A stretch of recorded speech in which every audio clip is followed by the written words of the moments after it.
Sonny Jim. It's Forzathon. Hit the action button to see what the challenges are this week. Hello all, Jeff here with a new video with a new Forzathon for Forza Motorsport 7, and the first one with cars that are no longer exclusive. First event is called Welcome Racing Fans. The challenge: complete a race at Bathurst and you win the 1988 Holden VL Commodore Group A SV.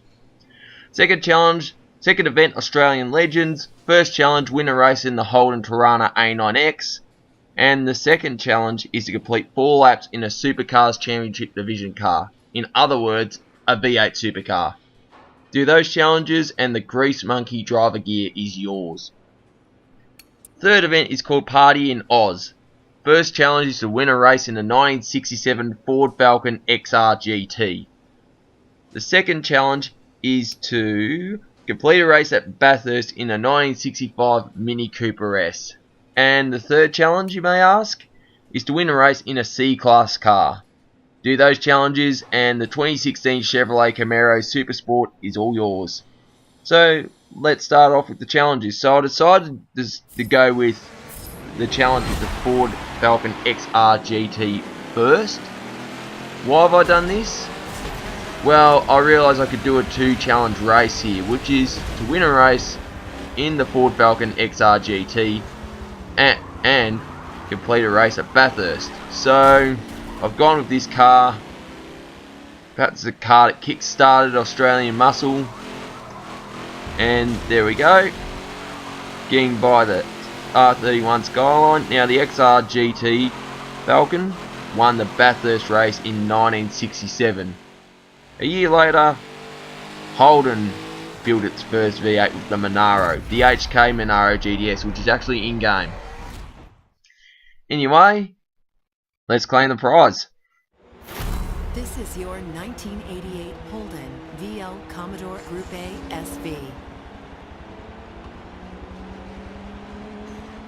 So the next challenge was in the Party in AUS event, and that is to simply complete a race in the 1965 Mini Cooper S. Now, since you just have to complete a race, I just decided to do 1 lap of Bathurst because that's all it needs. You may be thinking, with this Australian theme, why the 1965 Mini Cooper S? Well, believe it or not, the old Mini Cooper S won Bathurst in 1966. Yep, you're not hearing things. In 1966, Minis dominated Bathurst.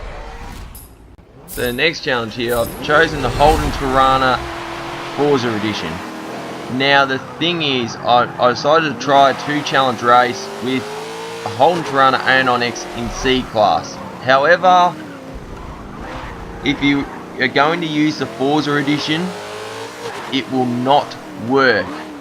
It will work if as a C-Class for the C-Class car event, but if you want to do a 2-challenge race, use the Holden Tirana A9X, the regular car, homologated so it's C-Class.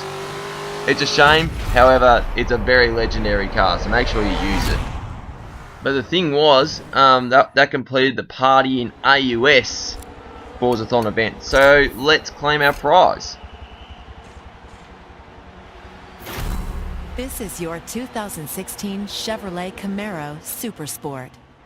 So finally we go with the Australian Legends Forzathon event. First challenge, win a race in the Holden Tirana A9X. I tried to do this with the Forza Edition, but as I said, didn't work. So since I've already done the C-Class challenge in Party in AUS, I just decided to run the regular Tirana bone stock. And here I am grabbing the lead from the Jaguar XJS, but Holden Tirana A9X, very legendary car. Won Bathurst in 78 and 79. 79, Peter Brock broke the lap record on the last lap and decimated the field by 6 laps. Then the last challenge for Australian Legends is to complete 4 laps in a Supercars Championship Division car.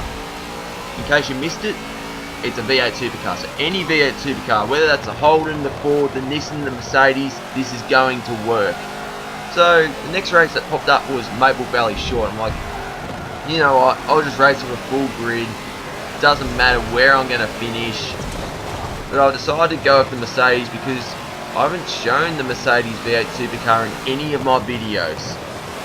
because I've done the Holden comparison, the Ford comparison, the Nissan comparison for Forza 7, 6 and 5, but I haven't done it with the Merc. But it's weird the Mercedes is still in this game, because Mercedes pulled out of V8 supercars in 2015 while Volvo pulled out of V8 supercars in 2016, yet the Volvo's not in game. Anyway, as you can see quite clearly there, 4 laps completed. However, the game only registered 3 of those laps. So back to Maple Valley, this time for a 1 lap race.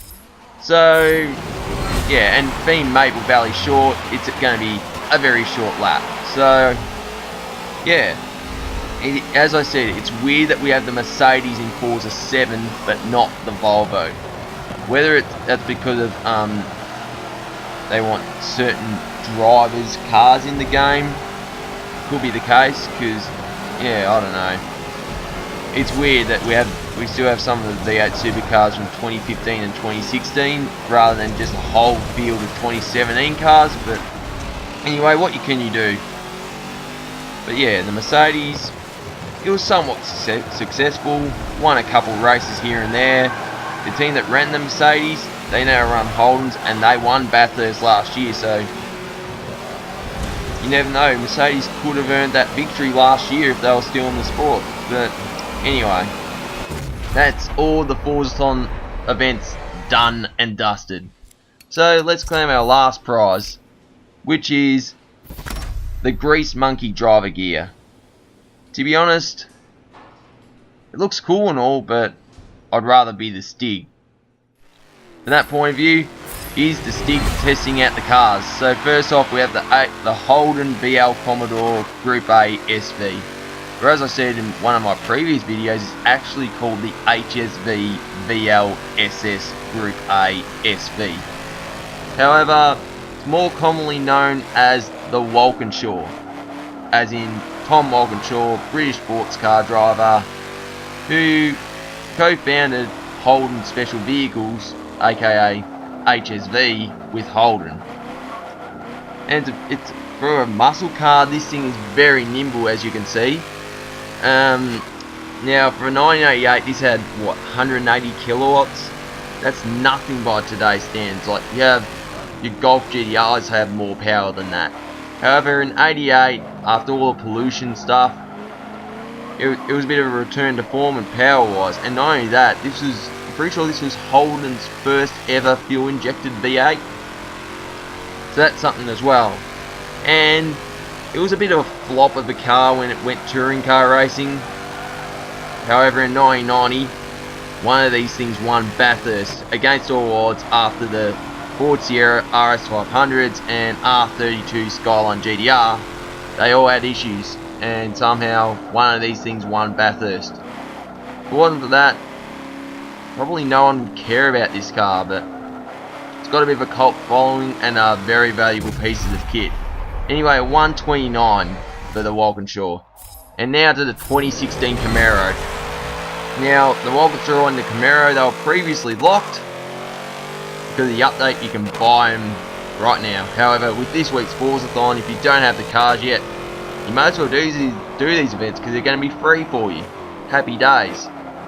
So before the July update, the only way you were able to get this Camaro was participating in the Joseph Newgarden Bounty Hunter Challenge, which happened in October, when the game launched. Joseph Newgarden being last year's IndyCar champion. Even if you did one lap in that challenge, you were gifted this car. So happy days. But as you can see, a lot more power than the Walkinshaw. Fair enough. It's a modern day muscle car. You may be thinking, why the Camaro as a prize for an Australian themed event? One thing I can think of is, starting this year, Holden will be selling Chevrolet Camaros in Australia. Yep, Holden are going to sell Chevrolets.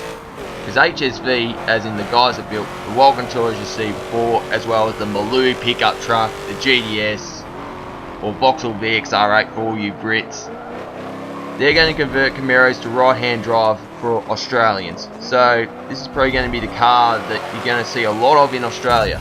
So it's pretty cool, and it is a cool car. 121.9. And here is how they stacked up. So the Walkinshaw, second last on the table, fair enough, a D-class car. The Camaro, faster than the Porsche 904, best outside S-Class and R-Class. But there you have it. So if you liked the video, give me the thumbs up, leave a comment, let me know what you think, subscribe for more content, and tap the bell for notifications. Anyway, this is Jeff here, and happy racing. Cheers.